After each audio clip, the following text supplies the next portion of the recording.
Halo guys, kembali lagi di Riko Official. Jangan lupa like, comment, and subscribe ya.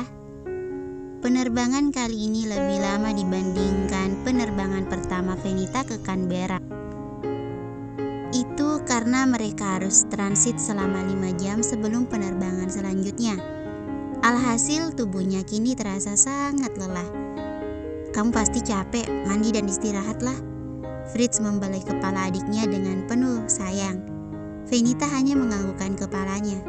Setelah adiknya memasuki kamar, Fritz segera masuk ke kamarnya sendiri, merenungkan beberapa hal yang telah terjadi.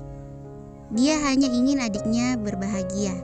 Itu adalah janjinya kepada kedua orang tuanya dulu saat mereka belum meninggal. Apapun akan dia lakukan untuk mewujudkan hal itu. Tapi kini dia ragu apakah menjauhkan Freya dari Troy Darin adalah hal yang tepat.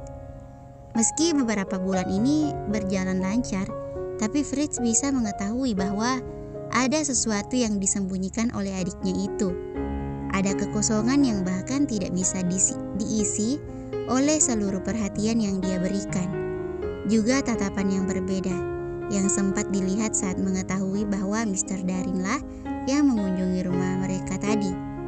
Tatapan itu belum pernah dilihatnya. Meski begitu, Fritz merasa tidak akan melonggarkan ikatan untuk Freya. Dengan semua hal yang pernah dilakukan Troy kepada adiknya, dia tidak akan pernah membiarkan keluarga satu-satunya itu disakiti lagi. Tapi apa itu yang terbaik? Mama, Papa, apa yang aku lakukan ini udah benar. Tatapan mata Fritz menatap foto kedua orang tuanya. Satu-satunya foto dengan formasi lengkap. Frederick Mayer, Franziska Mayer, Fidel Mayer, Fritz Mayer, dan Freya Mayer. Foto keluarga itulah kenangan terakhir mereka sebelum keluarga itu berpisah, yang sekarang hanya menyisakan dirinya dan Freya. Di kamar Fenita, perempuan itu sedang menatap layar laptopnya, mengirim pesan kepada mama mertuanya. Meski hubungan keduanya terjalin dengan baik, Fenita masih belum memberitahukan kepada beliau bahwa dia sudah berpisah dengan putranya. Dia belum bisa melihat ada hati yang terluka karena keputusan bodoh yang dibuatnya beberapa tahun yang lalu. "Mah, aku baru balik dari Indonesia. Aku beberapa hari tinggal di sana. Sebenarnya aku pengen mengunjungi mama, tapi takut nanti ketemu Troy. Dia baik-baik aja dan aku seneng melihatnya. Kami tak sengaja bertemu di restoran. Ya nggak ketemu langsung sih. Liburan semester depan aku sudah memutuskan untuk menemui mama. Karena aku kangen mama. Nggak sabar nunggu liburan. I miss you, Ma." Setelah mengirim pesan itu, Fenita segera menenggelamkan dirinya di bathtub yang sudah dipenuhi busa dan semerbak lilin aromatik yang menenangkan. Dia hanya ingin menikmati hidupnya dengan baik dan mencapai keinginannya satu persatu. Dan dia sadar untuk mencapai tujuan hidupnya akan ada banyak hal yang menjadi hambatan. Saat ini hambatan terbesarnya adalah hati. Fenita masih memiliki ganjalan besar yang belum bisa dia singkirkan. Apalagi kalau bukan tentang Troy. Mungkin dia akan merasa tenang saat melihat Troy bersanding dengan perempuan baik menggantikan dirinya. Tenang atau semakin membuat patah hati. Menunggu bukanlah hal yang disukai Troy. Tapi kali ini dia merelakan waktunya untuk menunggu kedatangan mamanya yang tengah menghadiri rapat dengan beberapa koleganya. Dan dengan patuhnya Troy duduk di rumah mamanya sambil menyibukkan diri dengan rencana petualangannya di Canberra. "Troy, tumben kamu kesini?" Vanessa sedikit terkejut melihat putranya duduk di ruang tengahnya sambil mengotak-atik laptopnya.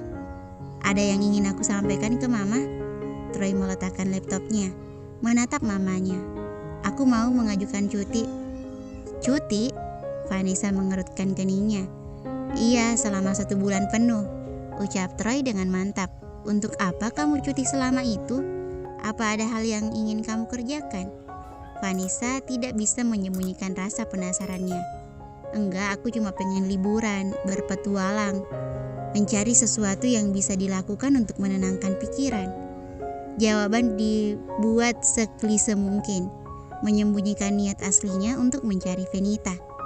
Bisa dipahami maksud dari perkataan Troy, apalagi beberapa bulan ini menjadi bulan yang penuh drama untuk Troy, terlebih dengan perpisahannya dengan Venita. Vanessa menyadari itu dan memaklumi bila akhirnya Troy meminta cuti. Kapan kamu mau mulai? Secepatnya, minggu depan? Itu nggak mungkin sayang, apa dalam 1 minggu kamu bisa menyelesaikan pekerjaan sebelum kamu tinggal? Mama tinggal mengurus sisanya, gimana? Bulan depan, Vanessa bertahan dengan keputusannya. Keduanya sedang tawar-menawar untuk menentukan kapan waktu yang tepat bagi Troy untuk memulai cutinya. 2 minggu, Troy mengakhiri perdebatan. Oke, tapi kalau ada pekerjaan yang belum beres, kamu harus standby untuk mengurusnya meski dari jarak jauh. Troy menganggukkan kepala dan mengulurkan tangannya, mengajak salaman mamanya sebagai bentuk tercapainya kesepakatan. Tunggu aku, Ve, sebentar lagi kita pasti bertemu. Dengan wajah penuh kemenangan, Troy terjatuh dalam lamunan. Karena sudah kembali ke keluarganya, Venita tidak mau harus belajar berbisnis. Venita tidak mau harus belajar berbisnis, membantu sang kakak mengurusi apa yang ada di perusahaan. Ya, meskipun saat ini dia baru sebatas mengamati bagaimana perusahaan berjalan, tapi ini langkah awal yang bisa dia ambil. Di sela jam kuliah yang padat, Venita meluangkan waktunya untuk mengunjungi kantor tempat kakaknya bekerja. Di sana, dia hanya akan melihat bagaimana kakaknya sibuk mengurusi dokumen dan berdiskusi untuk mengambil keputusan bagi perusahaan.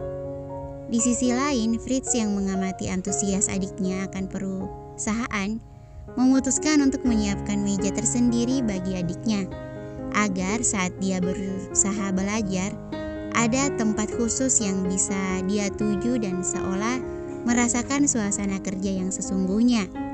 Meski canggung, Venita tetap antusias dengan apa yang direncanakan kakaknya. Seperti siang ini, Venita datang ke kantor setelah jam kuliahnya usai. Karena semua staf sudah familiar dengan wajah Venita, mereka hanya menganggukkan salam ketika bertemu adik bosnya di lift maupun koridor. Itu sudah menjadi hal yang biasa bagi Venita. Anda mau kopi atau teh, Miss? Tanya Anita, sang sekretaris kakaknya. Nanti aja, terima kasih, jawab Venita sambil tersenyum manis. Ada banyak orang yang bisa dia mintai tolong untuk melakukan sesuatu untuknya. Tapi Venita lebih senang melakukan hal-hal kecil sendiri tanpa perlu meminta bantuan orang. Itu karena dia sudah terbiasa melakukan banyak hal sendiri.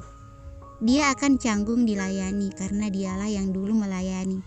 Jiwa pelayan yang tidak berubah dalam dirinya. Ruangan yang disiapkan untuknya terletak di sebelah ruangan kakaknya. Bahkan ruangan itu hanya disekat oleh kaca yang tidak terlalu tinggi. Tidak hanya itu, kaca sekatnya pun tidak full memisahkan. Ada beberapa bagian yang dapat diakses dengan mudah karena tidak ada pintu. Begitu mengeluarkan laptopnya, Venita membuka email dan mengerjakan beberapa tugas kuliah. Di sana dia juga membuka email, membaca resum yang baru saja dikirim oleh kakaknya. Juga terdapat email balasan dari Madam Vanessa. Dear Venita, Mama senang kamu masih mau mengirimkan kabar kepada Mama di tengah kesibukan kuliah kamu. Kabar Mama dan Troy baik, dan kamu tahu, Troy akan mengajukan cuti selama sebulan penuh dimulai 2 minggu yang akan datang. Entah apa rencana dia kali ini, Mama berharap semoga kuliah kamu berjalan lancar. Dan juga Mama gak sabar menunggu liburan kamu datang. Membaca balasan email dari Madam Vanessa membuat Venita merasa senang. Sedikit banyak beliau telah menjadi orang tua bagi Venita. Sosok yang belum benar-benar dia rasakan. Meski ada ibu, tapi Venita tetap menginginkan sosok ibu yang dirindukan. Lalu Fenita mulai menyibukkan diri dengan tugas kuliahnya. Di sela-sela kegiatannya, dia mencoba membaca beberapa dokumen yang sengaja dikirim kakaknya agar dia bisa memperbaiki seluk-beluk perusahaan. Bersambung, thank you for watching.